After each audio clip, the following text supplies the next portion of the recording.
या महाकालेश्वर ज्योतिर्लिंग, जिनके नाम से ही भक्तों के रोंगटे खड़े हो जाते हैं, भक्ति से हृदय भर जाता है। विश्व प्रसिद्ध महाकालेश्वर ज्योतिर्लिंग, जिसको शायद ऐसा ही कोई व्यक्ति होगा जो कि नहीं जानता होगा। यह ज्योतिर्लिंग 12 ज्योतिर्लिंगों में से तीसरे स्थान पर है। महाकालेश्वर ज्योतिर्लिंग मध्य प्रदेश के उज्जैन नगरी में स्थित है।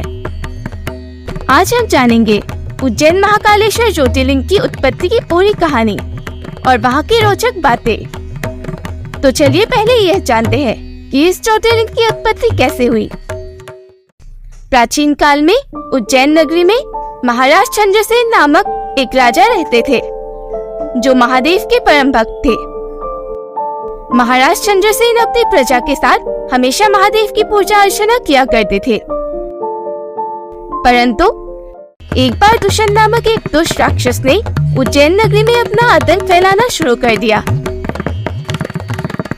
मूर्ख उज्जैन वासियों, अब तुम लोग किसी शिव नहीं, अब से तुम लोग दुष्यंत की ही पूजा करोगे।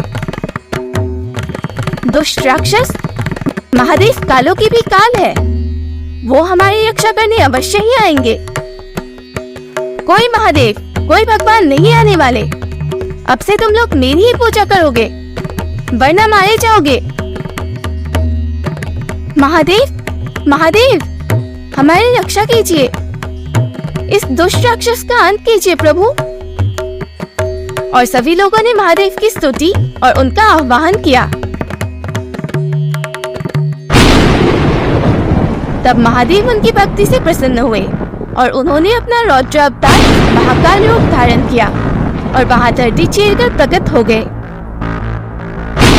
महादेव का यह रूप अति भयंकर था। उनका यह अवतार महादेव के 10 रौद्र अवतारों में से पहला अवतार है और इस रूप में उनकी शक्ति स्वयं मां महाकाली है।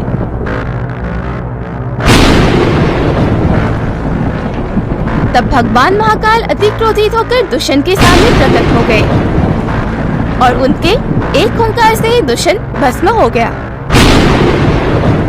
कहते हैं कि प्रजा के अनुरोध और भक्ति देख महादेव हमेशा के लिए वहां ज्योतिर्लिंग रूप में विराजमान हो गए। तब से हमेशा महाकालेश्वर ज्योतिर्लिंग की पूजा ब्रह्म मुहूर्त में की जाती है। इस दौरान भगवान महाकाल का भस्म से श्रृंगार किया जाता है।